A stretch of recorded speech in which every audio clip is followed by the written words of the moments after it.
Welcome to a collection of craziest and most interesting latest Reddit stories. The first story is from Bluebird Sirius 1187 AITA. For telling my ex-wife to stop trying to reach out to people she thinks I am dating, I will try to keep it brief.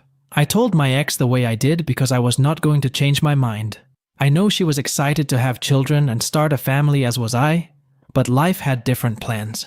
In the end, I was not going to try and change her mind because that is not my place. She wanted a family, so be it. I divorced her so she could be free to do so. My plan to care for my mother has worked out great. I have some family that helps, she has Medicaid, and I take whatever services and home care hours they give. She attends social adult day paid through Medicaid. She gets 30 hours a week of home care hours, so I use those 5 days a week. If I need more, I either ask my family or pay for care I found on care.com. I have many plans in place. My mother is doing well. It has been a great honor to be in a position where I can care for my mother. Can I afford to go on expensive vacations like in the past multiple times a year? Not really, but that is fine because I get to spend time with my mother, close friends, and family on a daily basis. The reason I got upset was because she reached out to people via LinkedIn. I probably would have just laughed it off if it was just Facebook, but trying to reach out to contacts on LinkedIn is weird. I have blocked her and I do hope that solves this. I divorced her so she could be free. She did not sign up to be a caregiver, and I respected that. I was 100% okay with being a caregiver, and I am glad I did so. My time with my mom will be limited, but I'm glad I have this time to be an active part of her long goodbye instead of a passive one. I get many people have their reasons for placement, and I am not here to argue the pros and cons. Everyone does what is right for them. For me, placement was not an option in our family. We help one another. Had this been her parents, I would have suggested the something. My belief of marriage is when you are married, you combine both families across the board. Their problems become our problems and vice versa. The post was about her actions, not our divorce or my plan of care for my mother. I have her medical team if I require input on that subject. Thanks. Around 5 years ago, my wife and I divorced because I made the commitment to care for my mother, who had dementia, and she progressed and refused to place her. I told my ex my plan. She disagreed, asked me to choose between her or my mother. I served her papers a week later. If it matters, my plan was to put our family plans on hold. She goes back to work, and I will use my income after expenses and time to cover her care. Yes, she was going to move in with us, but I did make it clear she would not be responsible for her care. We split everything 50/50, expect the house, because that was mine before marriage.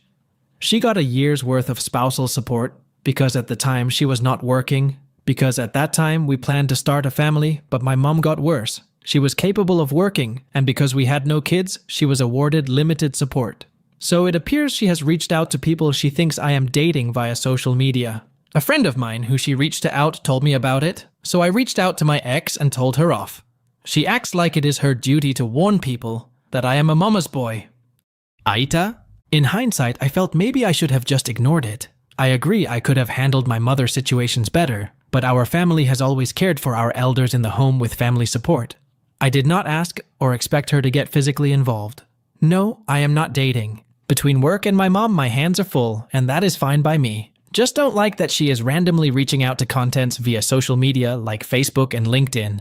Edit and update. I do appreciate the responses. I would like to clear things up since it seems a lot of people feel the need to comment on my care plan and my way of informing my ex-wife about the plan. OP is not an AH for setting boundaries. Though it is normal for his wife to feel hurt about their divorce, it is unreasonable and unacceptable to reach out to potential dates on social media. It is really inappropriate. OP is justified in confronting his ex-wife about this intrusion. Here, OP's wife is being unreasonable and an AH, so I would give her 2.5 out of 5 on the AH scale. On the other hand, OP gets 0 out of 5 on the AH scale. Let's now jump on to the next and last story for this video from ThrowRA. My sister sucks. AITA for blowing up at my sister because her husband's behavior is not my fault. I, 26F, live in a small town with a lot of family. Aunts, uncles, cousins, grandparents, basically everyone related to me lives here. My sister, Lilia, 28F, married her husband, Sean, 31M, last year. I don't know him very well, but I don't have a problem with him either. Every other weekend, my mom will host a party-type thing for the whole family. There's food, decorations, music, etc. Everyone has a blast. A few months ago, my sister started acting kind of strange at these parties. Her husband isn't a very social person from what I can tell. He usually stands off to the side, sometimes without food. Lilia started making comments, usually to our immediate family, but sometimes to anyone who'll listen, about how Sean thinks the decorations look tacky, or Sean thinks the music is too loud. At first, it was basically harmless, but the comments got worse and worse.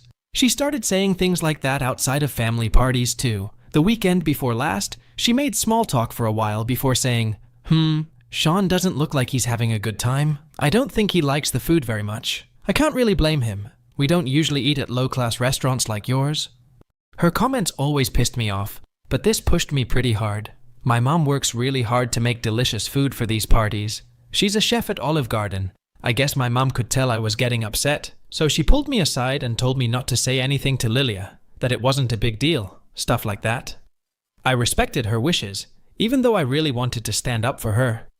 Last week, Lilia called and said Sean's best friend is getting married. I'm a wedding planner, and she wants me to plan the wedding. I said sure. This weekend, Sean's best friend and his fiancée had a joint bachelor and bachelorette party. Lilia is a bridesmaid. She invited me to come along so I could meet the bride and groom, and probably officially become their wedding planner. When I arrived at the club, Lilia immediately grabbed my wrist and pulled me to the bathroom. She said, Sean isn't happy. No one will take you seriously as a wedding planner if you dress like a slut. You embarrassed him, and now the groom will blame him for recommending a shitty planner. I had enough of her at that point. It felt like she was just using Sean as an excuse to voice her own opinions. I said, if Sean thinks I'm a shitty wedding planner for dressing normally for a damn club, he can get the groom a new wedding planner. I walked out and went home. AITA? Update. I ended up inviting Sean and Lilia out to lunch. Lilia was still a little upset that I had dressed like a slut at the club, but mostly things went fine. Before we left, I asked Sean if he thought my outfit at the club was inappropriate. He said no. I asked if he thought my mother's cooking was bad. He said no again. This time he looked more confused.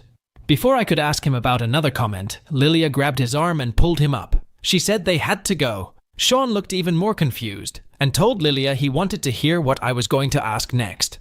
She looked visibly angry, and after I asked him if he thought the decorations were tacky, Lilia said, if you're not coming, I'm leaving without you. She ran to the car before either of us could stop her. Sean was really confused now and asked why I thought he didn't like the food, etc.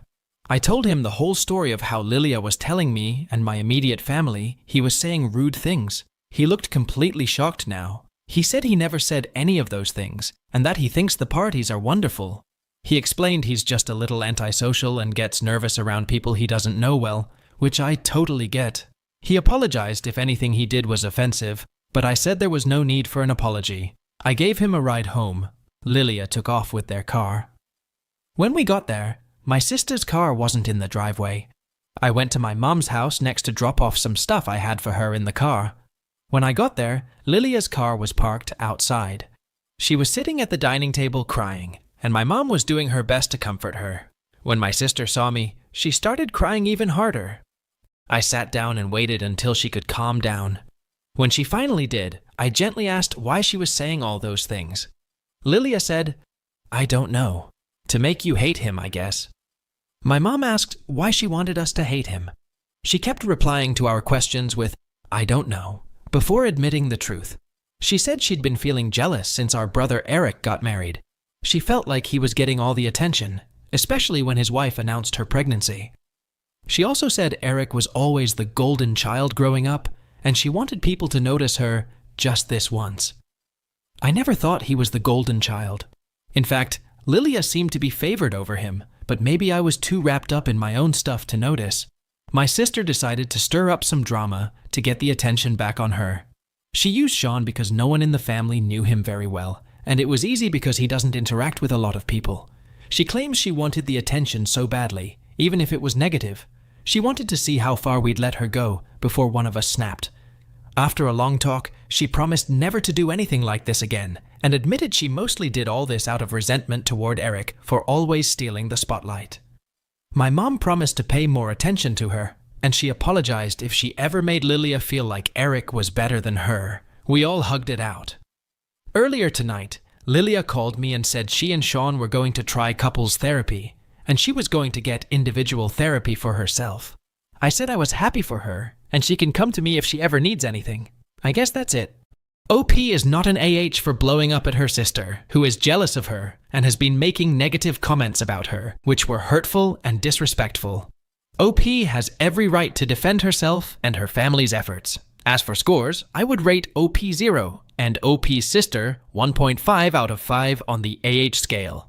Let's now move on to the next story from minimum-ring 5452. AITA for not letting my dying mother see my daughter? I know the title sounds bad, but just hear me out. First, I really do need some advice. I, 23 female, gave birth to my daughter end of July. I had to give birth with only my mother-in-law and sister-in-law because my husband was deployed. My mother, 66 female, came 4 days after I gave birth, and it wasn't really a good trip. It ended up with my mother, and I having a screaming argument. She disrespected my family, and I her leaving 5 days early, me going to the hospital to get my stitches redone, and over $1,500 down the drain out of my own pocket. Ever since she left, we have not spoken, and my mother hasn't even tried to apologize. Instead, she tried to act as if nothing has happened. Well, I had recently gotten a message from my brother saying that our mother is now getting really sick and is wanting to spend some days with her granddaughter, and I should bring her to my mother's house. I and my family live in San Diego, California, and she lives in Houston, Texas.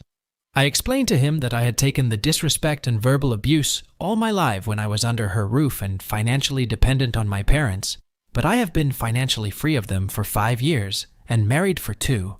She disrespected my family and I in our own home and thought that was okay. I now have a daughter, and I don't want her to believe that's what love is. I don't want her thinking just because someone says they love you that they can treat you however they want. Anyone can say they love you, but they need to treat you with love to know it's real. Until she is able to speak to me with respect, she will never see my daughter again. Yes, I am a new mother, but I am a mother, and it's my job to try to protect my child from everything that's harmful, even if that means I can't let my own mother see my daughter. So am I the asshole for not letting my dying mother see my daughter again? For clarification, my mother has always had issues of high cholesterol and blood pressure. She's a diabetic and has fluid buildup in her knees that she constantly needs drained. So when my brother said she's getting really sick, I'm pretty sure he just implied everything is catching up to her.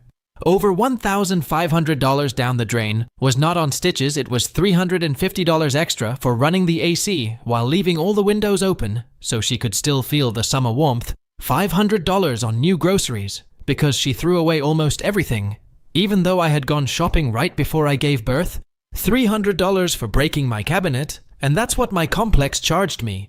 She was cleaning the cabinet and was staring to lose her balance and rip the door off. $200 on Grubhub using my credit card without my knowledge because she was on vacation and didn't want to cook and didn't want to eat what I made. $300 because when she was changing her flight to leave earlier, she upgraded her seat to first class on my credit card. My stitches ripped because when my mother threw out all my groceries and she wouldn't let me order it online, said I had to go in person. Since she's older, I had to do it all by myself while baby wearing. So carrying cases of drinks and groceries from the parking lot to my apartment on the 3rd floor, with no elevator, and putting all the food away by myself, I overexerted my body, and I ended up ripping through all my stitches. One of our arguments, I was told that since my husband is military, this is just the start of my horrible future, that he will end up cheating and leave me with a baby that I have ability to take care of. I and my husband are both military, and I do have faith in him. He loves this family that we created. My mother had no right to disrespect him like that, when he has given no reason for her to say that. My mother had also made the comment that it's absolutely horrible that my daughter looks like her father, and that she will probably get bullied when it comes time to put her in school. My daughter was barely a week old and she making horrible comments. I love my husband and how he looks, and I see it as a win if she looks like him. But just hearing her say that about my family that I created it hurt. It still hurts because my husband and my daughter have my entire heart. After everything that had happened, I actually didn't kick her out. She walked out on me. She said that she hated who I had become, and she doesn't feel welcome here, so we'll be leaving. The day that she said that she left, she went and got a hotel for the night and booked a new flight. I was relieved that she decided to leave because I don't think I would have had the strength to kick her out. But after a few hours after she left, and I went to the emergency room because I was bleeding way too much, that how I found out I ripped my stitches, and while I was laying there, I had made the decision that I'm done with her. So now when she texts me like nothing has happened, I don't even answer her. I'm not going to start an argument, I'm not going to entertain her, I'm just keeping my mental peace and not answering her. OP is not an AH for her refusal to let her mom see her daughter because her mom disrespected her, caused her financial strain, and made hurtful comments about her family. Prioritizing OP's child's well-being and teaching her about healthy relationships is a reasonable approach, and OP is 100% justified in setting boundaries with her mom. So, she is not an AH, and I would rate her 0 out of 5 on the AH scale. Let's now jump onto the next story from Indian sad wife. AITA for refusing to raise husband's secret child? I, 32F, met my husband in arranged marriage setup. At 21, he was 27 and in postgraduate medical degree during my MBBS days, and we liked each other and got married after a year of courtship. But after marriage, I found out that he was so controlling, etc., from clothes to my male friends. It became an issue for him. I have to fight for my dress up. He liked me as modern girl, but after marriage, he wanted me to wear traditional. I had my son at 25, and with help of my parents and in-laws, I was able to complete my MBBS and later my residency. We have had our ups and downs as he was controlling, and I had to fight a lot for myself. We had separated finances because from our joint investments, he gifted his sister lots of gold without even asking. But I stayed shut because I loved my mother and father-in-laws. Now I have recently found out my husband had son with a woman 12 years back, and in India, having a child before marriage is sin. It's seen as black mark, especially on women, even today. But the women here wasn't liked by my in-laws, and they gave her huge amount of money and one rental property to stay out of their lives, which she obliged. That's why they rushed his marriage with me. Now she is dying with cancer. She visited our home, and it was huge mess. Her son fully looks like my husband, and my husband admitted as he had no other option. He hasn't met that kid in years. Now I am asking for a divorce. I am going to get half of our joint assets. I earn well to keep my son happy and successful. I have my own clinic and pharmacy shop on my parents' property. So I am financially set. Now my in-laws has taken that other kid as mother is very sick and is in hospital. I am currently at my parents' house. They are asking me to raise the kid and forgive my husband. All throughout life. I have handled his anger issue. Slaps. Not regular, but sometimes during argument, though I slapped back too. He didn't cheat post-marriage, but I wasn't informed earlier about the kid. I will never stop my son's access to his father or paternal grandparents. But I don't want any relation with that kid of his. I don't care if he is innocent or not. I don't want to be resentful stepmother of some child. I also always wanted one kid. My parents haven't pressurized me, but they say, give this marriage a chance and just be cordial to kid if possible. But I shut it down. They don't know about slaps. Happened 6-7 times in total. My husband has been served divorced papers. Him, my in-laws and relatives all are asking to think about young child and give that kid motherly love, which I don't want to. I will never stop my son from having good relation with that kid. But he won't be welcome in my home, my life. I have been called witch, etc. for not forgiving my husband and not thinking about the child. My only concern is my son, and I want him to grow happy, etc. I have also decided not to go for dating or other match for next 3-4 years, so I can give my child proper care. AITA? For refusing to raise husband's secret child.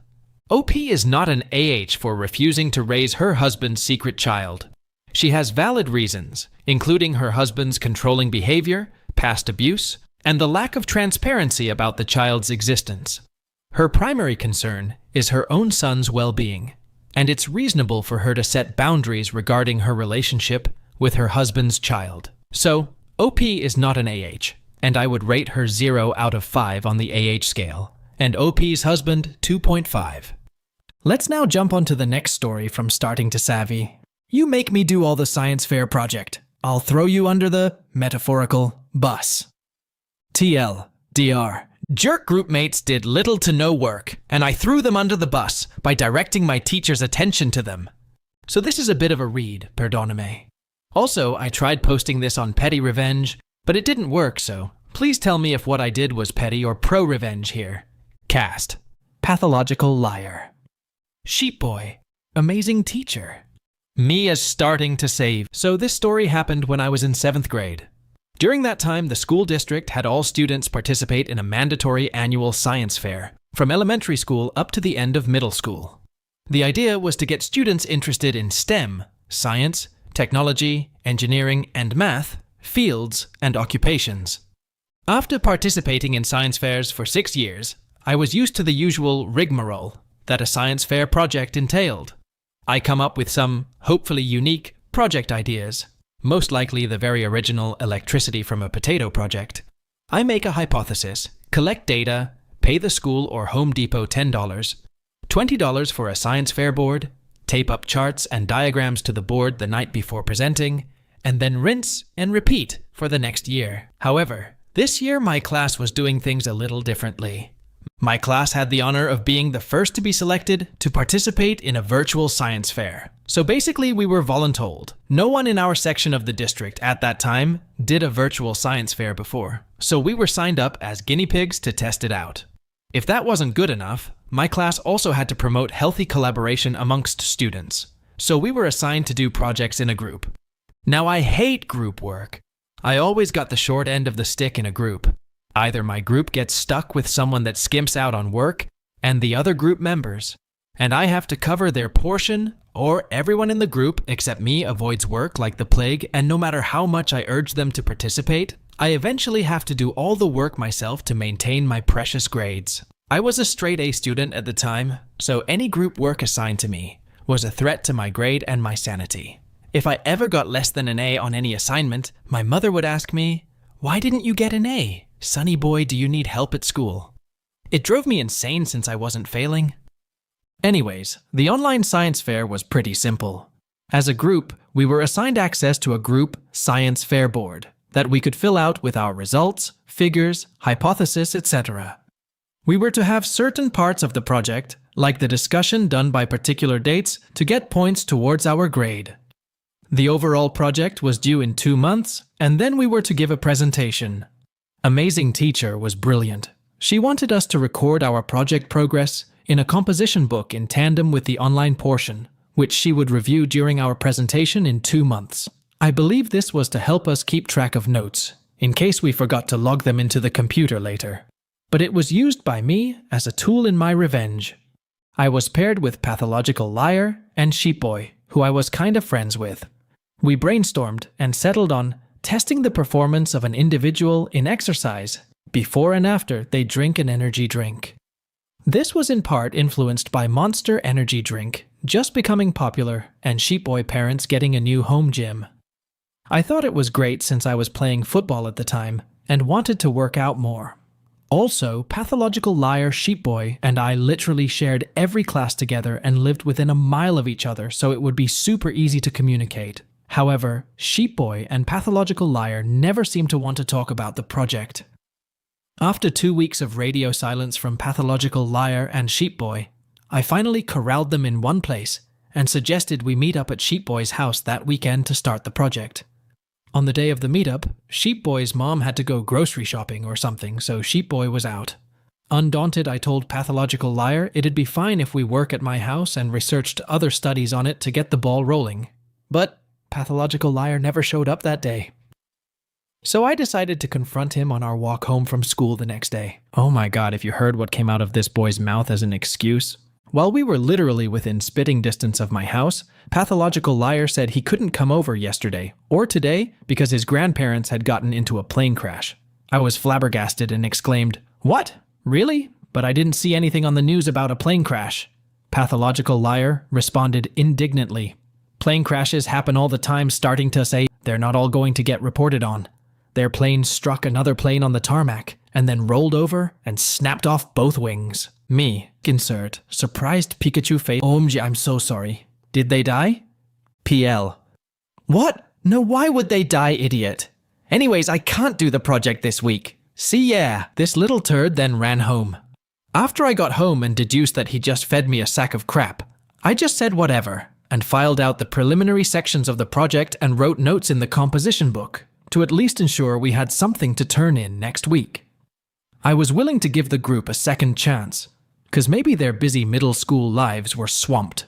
After another 2 weeks of attempting to coordinate my group and getting them to at least contribute a page or two to the report, we finally decided to meet up at Sheep Boy House again to start collecting the data. We actually all showed up this time, and Sheep Boy's mom had bought the Monster energy drinks we needed. Pathological Liar started to guzzle them because he wanted to test out the drinks first. Sheep Boy showed off his new home gym and then got us to play Smash Bros for half an hour. I didn't want to play at first, but then decided to lighten up and we could do the tests afterward. After coaxing my group back to the gym, Pathological Liar just rambled and chit-chatted. Me, trying to be pragmatic, said, "Hey guys, why don't we start our exercise now and record some data? And then afterward I can school you all in Smash Bros?" Sheep Boy looked willing until Pathological Liar sighed out, "Oh my god, starting to say, we didn't invite you out to do this stupid project, we invited you to hang out." Sheep Boy's attitude did a complete 180, chiming in, "Yeah, we don't want to do the stupid project now." I was seething. Pathological Liar spouted a load of bull. This wasn't even his house. I was the one who organized this get-together to collect freaking science fair data. I was the one herding these sheeple around. OMG. The second chance I gave them was taken, and then stomped all over the ground, and they weren't getting a third one. I relented and said, "Okay then, let's just hang out then." When I got home that night, I was angry, and I used that anger to fuel my revenge. I conscripted my parents to the science fair project, and they helped me collect the data I needed. By volunteering to work out and drink energy drinks, the data collection problem was solved. Once I got enough data, I wrote down everything for the science fair project in the composition book. I even uploaded everything to the online science fair board. I created all the PowerPoint slides and scripts for the presentation.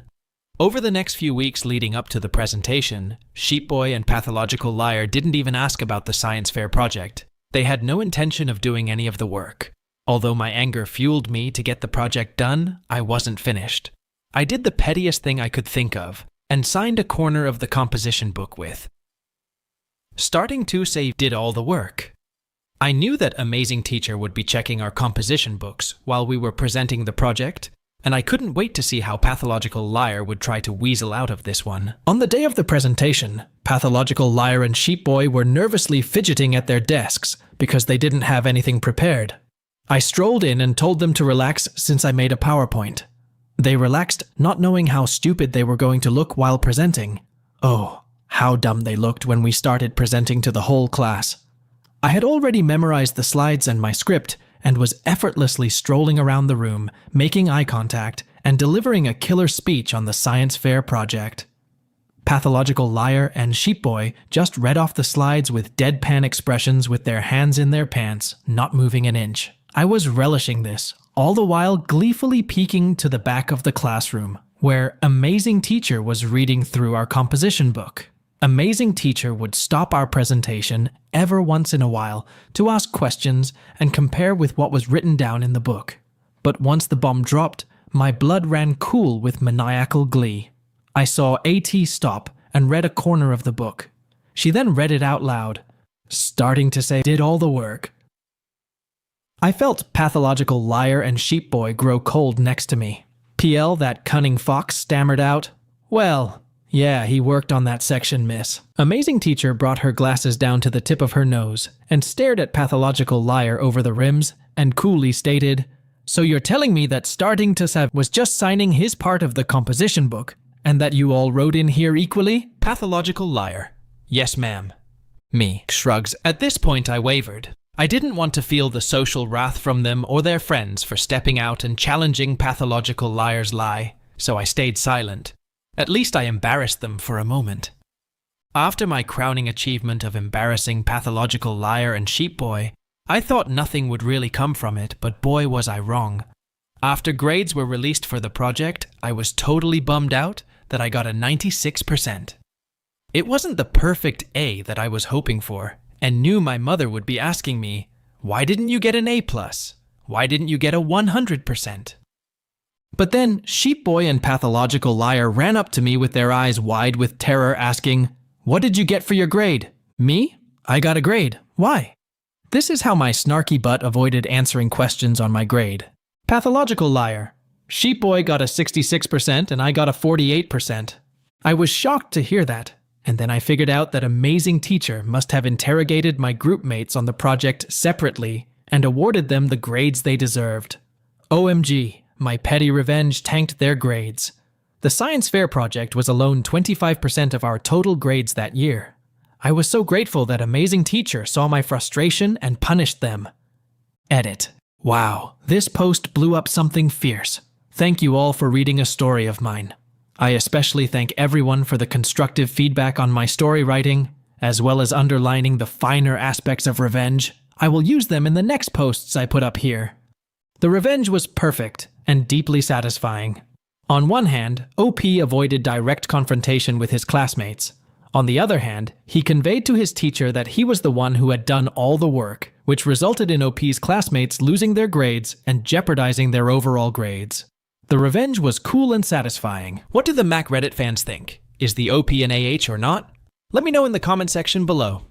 If you like the stories I brought you, just hit the like button, share them as much as you can, and don't forget to subscribe to Mac Reddit for a daily dose.